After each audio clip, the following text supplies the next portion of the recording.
If you listen, they will tell you. I was born in Vancouver, which is a beautiful city. We came from Paraguay in South America.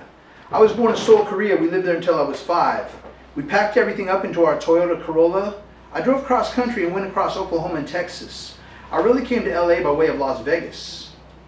I often think of LA as being like a big circus. Man, I am constantly tripping off the city. My grandparents helped build Little Italy.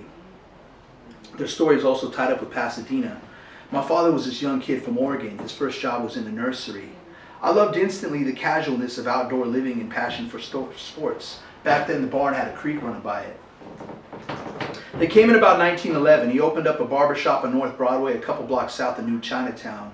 My mother would always tell me stories about Japanese occupation. Grandpa Duval was a car salesman. My family is of Indian heritage. I went to East LA College and studied Spanish, French, and English. My dad spent a lot of time at the YMCA. I studied interdisciplinary studies at Cal State LA. My parents were born in Kenya, as was I. I worked in a laboratory in South LA. They also lived at 89th in Vermont.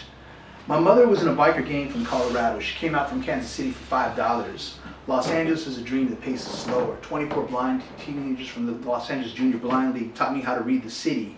You have the transverse ranges that end with San Gorgonio and go west all the way out to the ocean.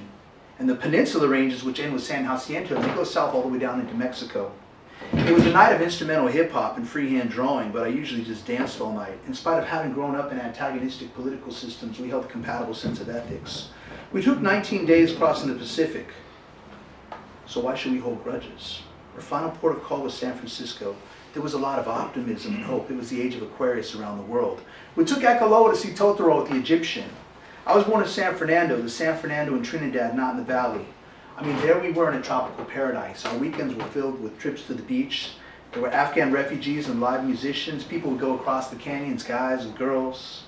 And there was a sense of community because you had long hair. Maybe you had a guitar, rabab, harmana, tabla, Afghan huzzle singers, 100 cousins of every single religion and nationality. When they spin, they expel their egos and bring in the ecstasy of the source creation. I would go to Barnesdale Park and sit on the grassy hilltop. I'd have to make runs all over town almost every day, usually in various degrees of heavy traffic. I mastered the art of not hitting the brakes on the freeways of LA. I became a maestro of the slow crawl. I fell in love. I was wooed by the weather. I walk in the canyons and climb in the local hills. I look out to the Channel Islands and see a ship on the water. The common denominator is people come to LA to make a life for themselves. It's like being on the yellow brick road. It's wonderful. You can really leave the past behind. I made a determination to turn the physics of hip-hop into a workbook. Memories become fables, families immortalized and mythologized for their survival, reborn upon arrival. If you listen, they will tell you.